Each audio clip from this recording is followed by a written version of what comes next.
Out of our heads. How deregulation broke the world. Warnings from history. 1. The ruins we built ourselves.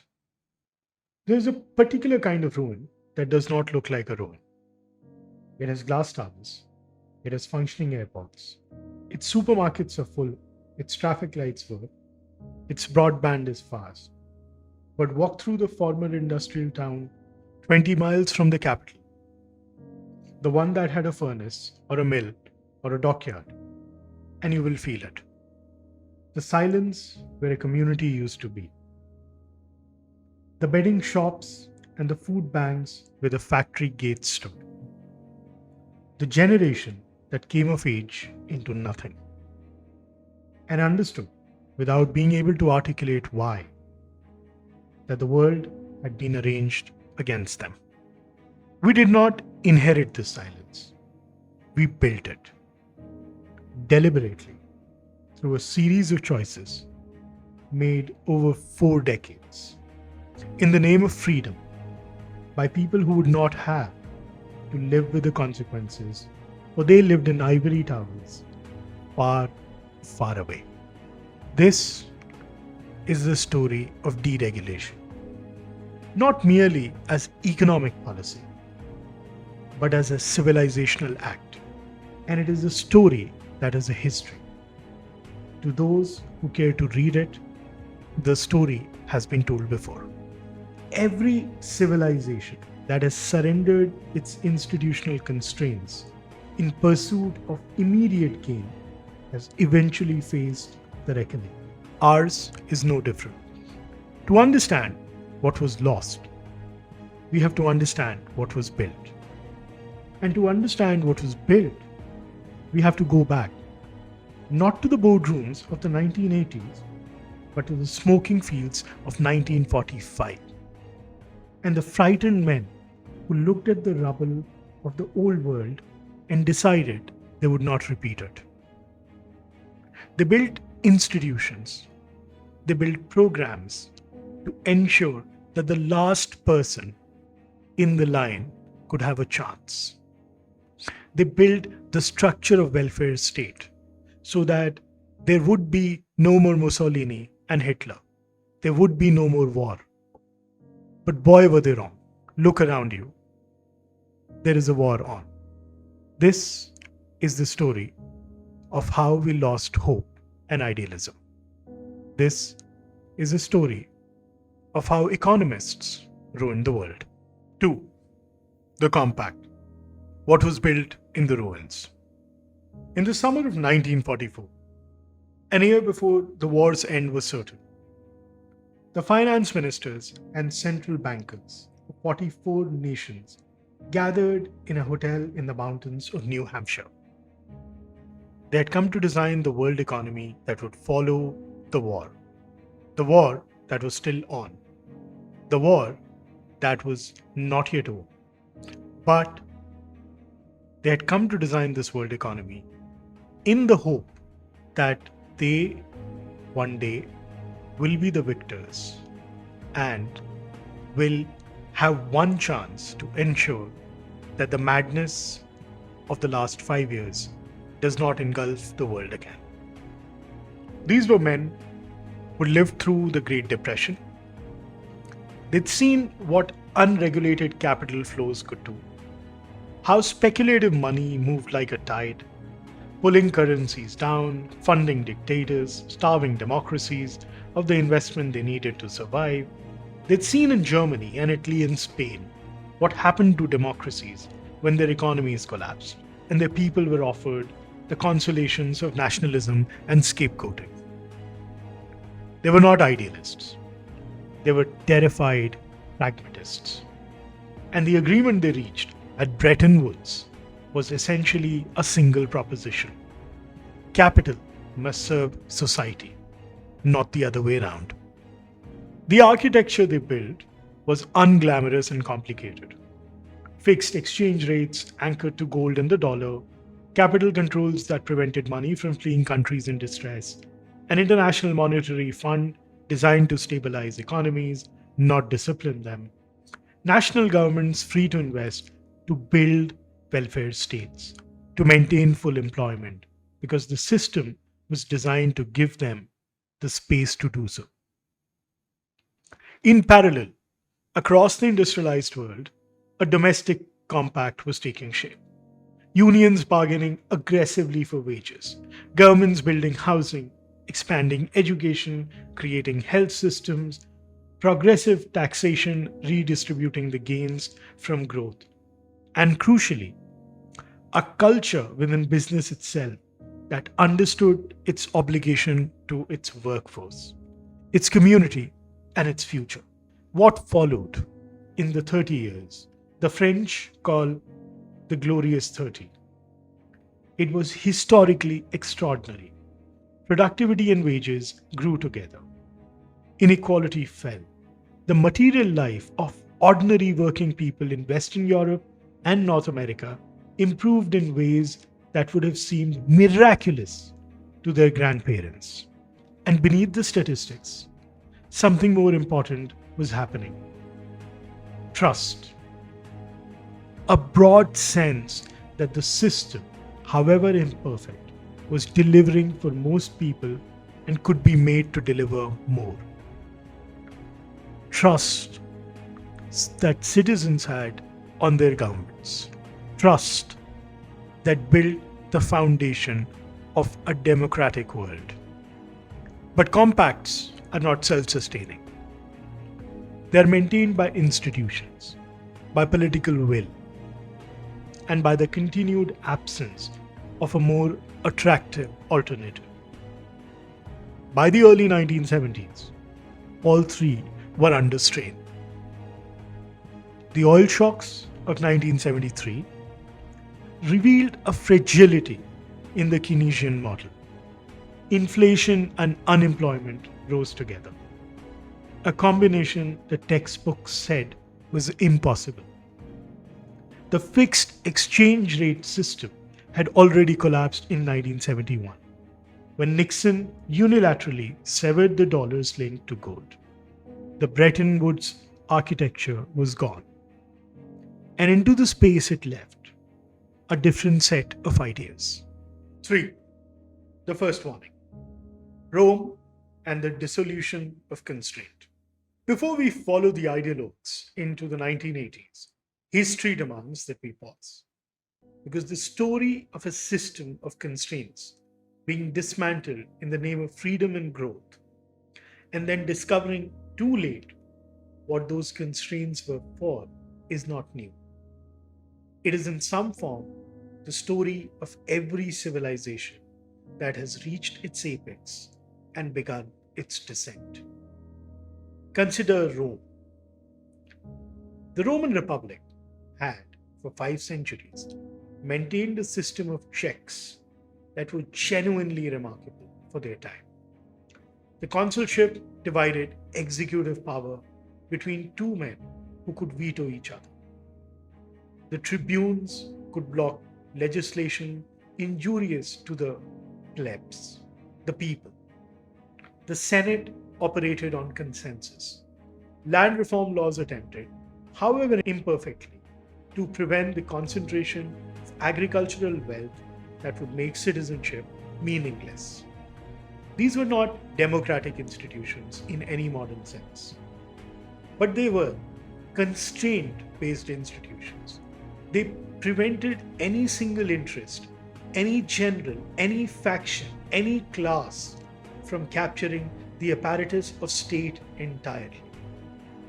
In a very popular drama from late 90s and early 2000s, The West Wing, which looks at a fictional account of an American presidency, there is a very telling scene in which the president talks about the freedom that was available to a Roman citizen because of being a Roman citizen. Civis Romani, a citizen of Rome.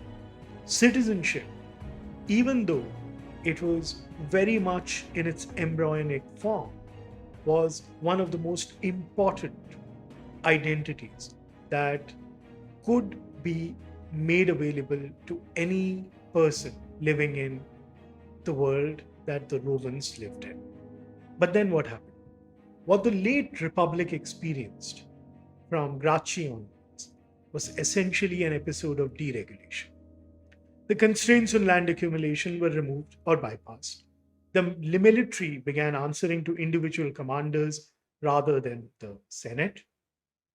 The financial instruments of the empire, tax farming, debt, currency manipulation, were progressively freed from oversight. Each loosening seemed rational at the time, a response to a specific problem, an efficiency gain, a necessary concession to power that could not be restrained. The result across a century and a half was the progressive hollowing of the Republic's institutional core. By the time Julius Caesar crossed the Rubicon, the institutions were still there. The Senate met, the consuls were elected, the courts sat, but they had been emptied of the authority that had made them real. They were, as historians say, facades. The substance had migrated to where the money and the legends were. The lesson historians drew from Rome is not that republics fall. It is that they're hollowed out first, slowly, in the name of pragmatism and efficiency, by people who do not believe the constraints they are removing were ever real to begin with. The men who deregulated the financial sector in the 80s and 90s did not believe they were dismantling Rome. They believed they were freeing it. The difference in perspective is everything. 4. The turn. What the ideologues believed. Friedrich Hayek had written The Road to Serfdom in 1944. The same year as Bretton Woods, and for 30 years, it sat largely unread outside economics faculties. The post-war consensus had made his argument seem irrelevant. The planned economies of Western Europe were not becoming totalitarian. The welfare state was not destroying freedom. People were getting richer, and they were doing so through managed capitalism. But stagflation gave Hayek his opening. The Keynesian managers had failed to prevent the crisis of the 1970s. Here, the arguments ran, was the proof that intervention distorted markets, that government spending produced inflation rather than growth, that the only way to restore prosperity was to set prices, including the price of labor and the price of money. And the price should be free. Margaret Thatcher was elected in 1979 as the Prime Minister of Great Britain and Northern Ireland. Ronald Reagan in 1980 was elected as the President of the United States. The intellectual architecture was already in place. Monetarism, supply-side economics, the efficient market hypothesis, rational expectations theory. These were not merely economic ideas. They were a cosmology. They said that markets, if left alone, would find the right price of everything. That regulation was friction. That unions were distortions. That capital controls were theft. That the post-war compact was not a carefully constructed social settlement, but an inefficiency waiting to be abolished. They were not like Carl Sagan telling us the story of the cosmos. They were more like the creators at the beginning of the universe. The deregulation that followed was comprehensive. Financial markets were liberalized. Capital could move across borders freely for the first time since Bretton Woods. The Glass-Steagall Act, which had separated commercial banking from investment banking since 1933, was repealed in 1999 under a Democratic president, Bill Clinton. Antitrust enforcement retreated from markets that were becoming structurally concentrated. Union busting, Thatcher's defeat of the miners, Reagan's dismissal of air traffic controllers signaled that the state would no longer maintain the institutional counterweight to capital. Each individual measure had a logic. Liberalizing capital flows would increase investment. Deregulating finance would reduce the cost of credit and fuel growth. Weakening unions would restore labor market flexibility. Cutting taxes on the wealthy would incentivize investment that would eventually reach everyone. The language used was the language of freedom. What it actually meant was the removal of constraint.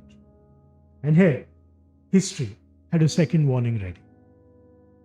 One drawn not from Rome, but from a city that sits at the center of almost every story of financial deregulation ever told. 5. The second warning: Venice and the arithmetic of rentiers. Venice in the 13th and 14th centuries was the most sophisticated financial center in the world.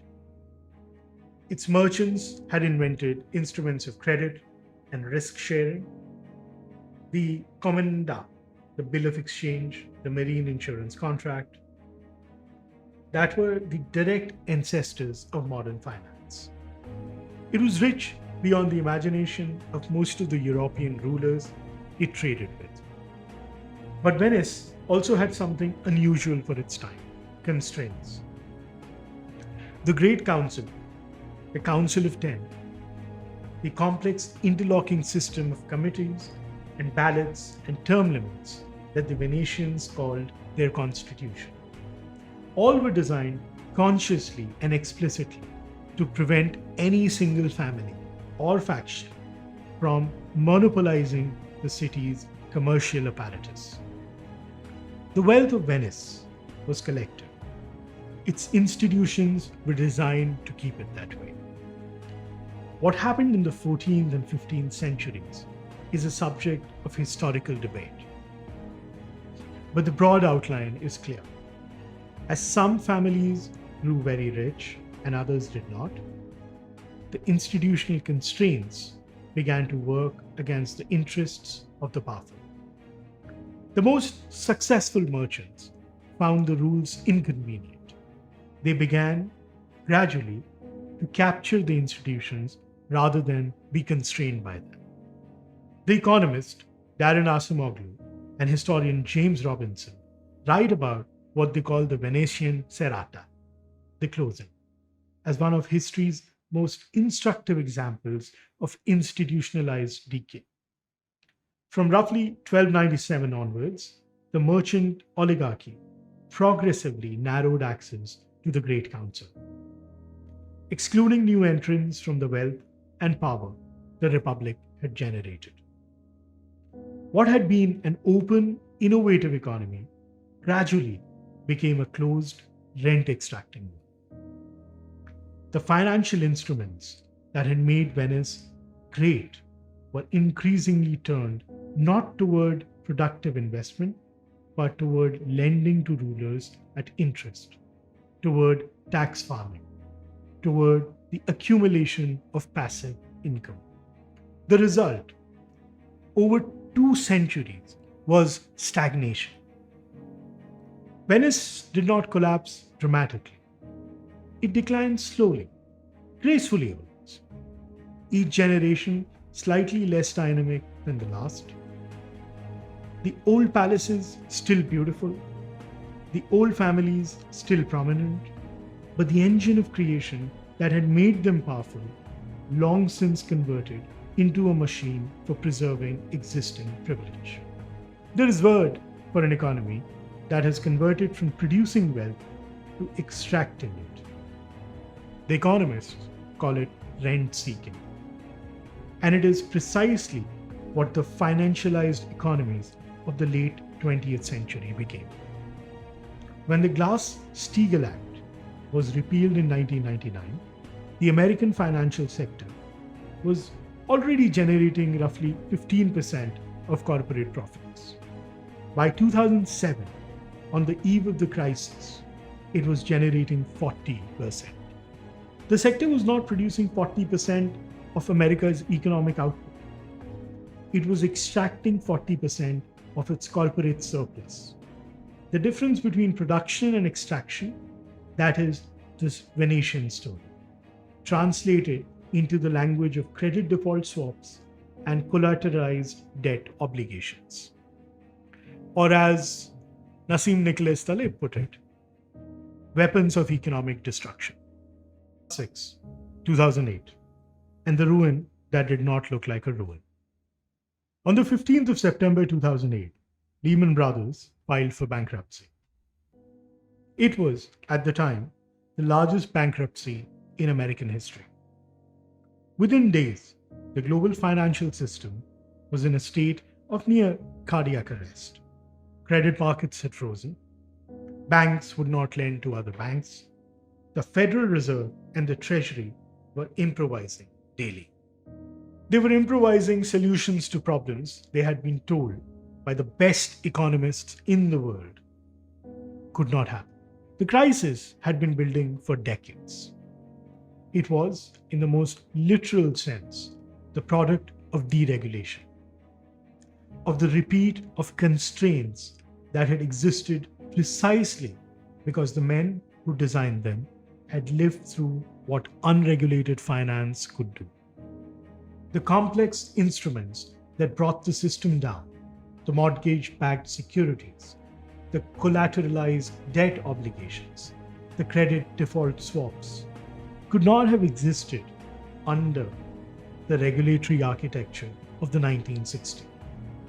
They required the freedoms that had been granted one by one in the name of efficiency and innovation. The immediate economic damage was historic. But the deeper damage, the damage that is still working its way through the body politic, was to legitimacy. Here we have Rajat M. Nar, who served as the Managing Director General of the Asian Development Bank during that crisis. And this is what he had to say about the role of institutions at that point of time. I think it's important to distinguish between institutions and organizations. I think that's part of the confusion. Institutions are rules of the game. How does a society decide how it will survive? What will be the rules of engagement of society? And what will be the consequences if you don't follow those rules? In a way, it's like the soccer game. What are the rules of the game, and what would be a goal, what would not be a goal, offside, etc. The banks were rescued. The bankers were not prosecuted. The austerity that followed, the cuts to public services, the wage freezes, the housing crisis, fell almost entirely on people who had nothing to do with the speculation that caused the crash. The socialization of losses and the privatization of gains. It was the Venice story, written in the financial language of the 21st century. D.N. Coyle, the noted Cambridge economist, had written in 2011, in the immediate aftermath, that the crisis was fundamentally one of sustainability. Not just financial sustainability, but social and political sustainability. That what the deregulated model had destroyed was not merely prosperity for many people, but the sense that the system was legitimate, that its outcomes, however unequal, were in some meaningful sense fair. Cahal Moran, a generation younger, writing from the ruins of certainty that his predecessors had taken for granted, made the same point more starkly. The economy, he argued, had been redesigned, rule by rule, deregulation by deregulation, to serve a narrower and narrower class of people.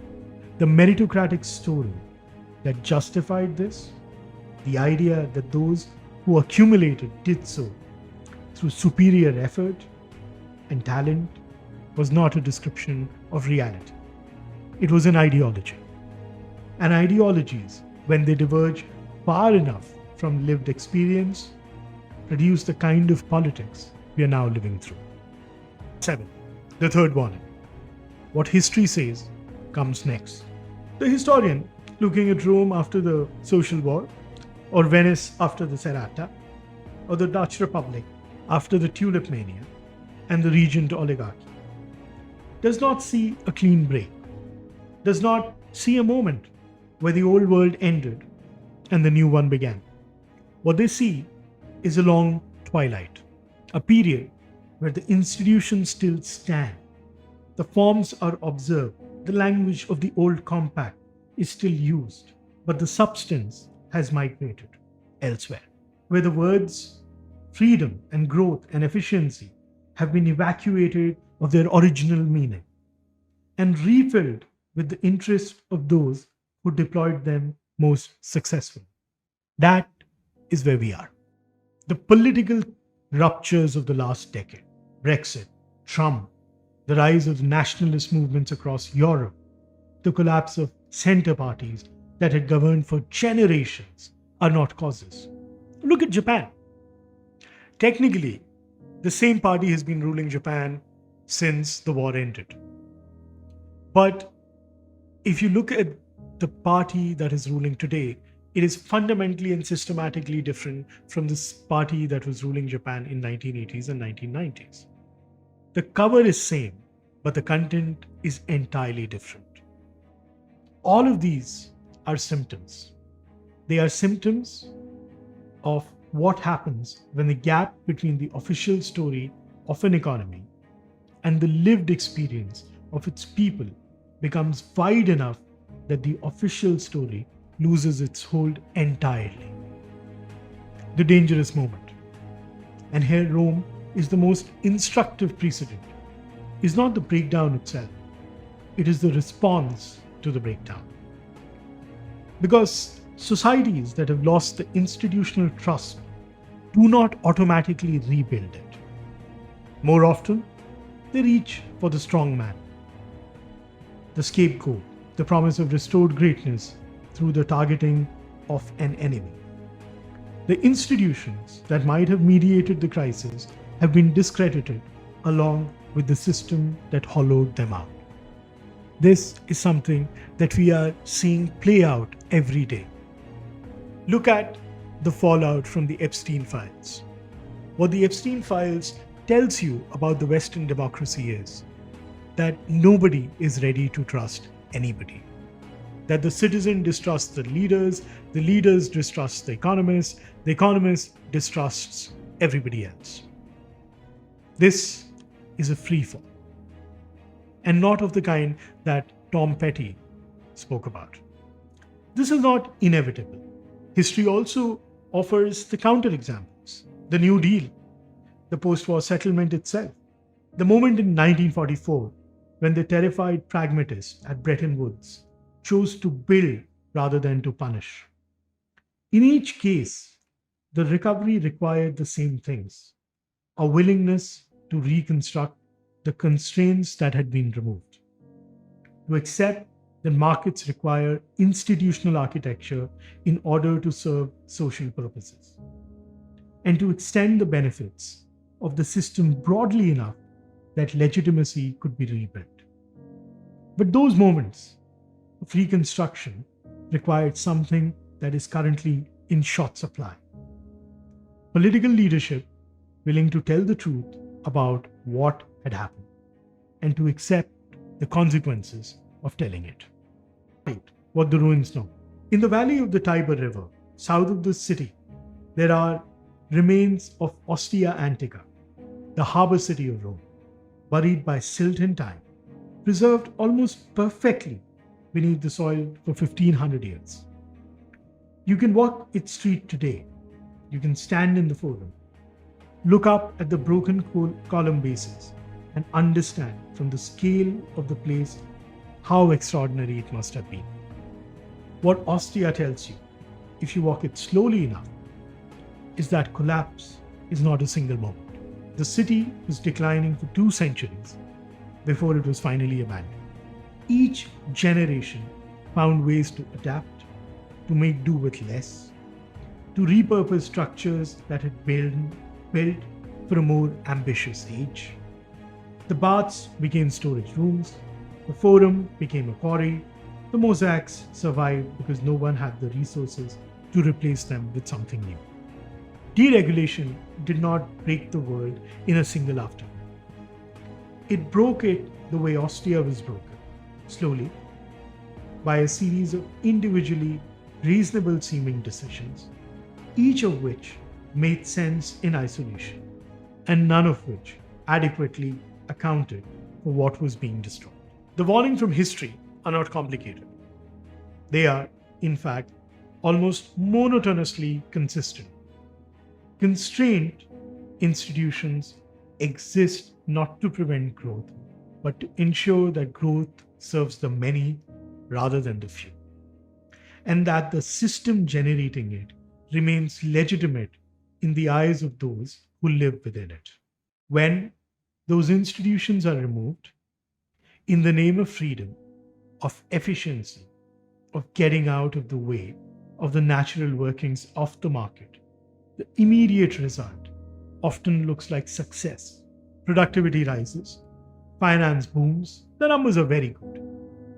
And then slowly, the costs accumulate in places that the numbers do not measure.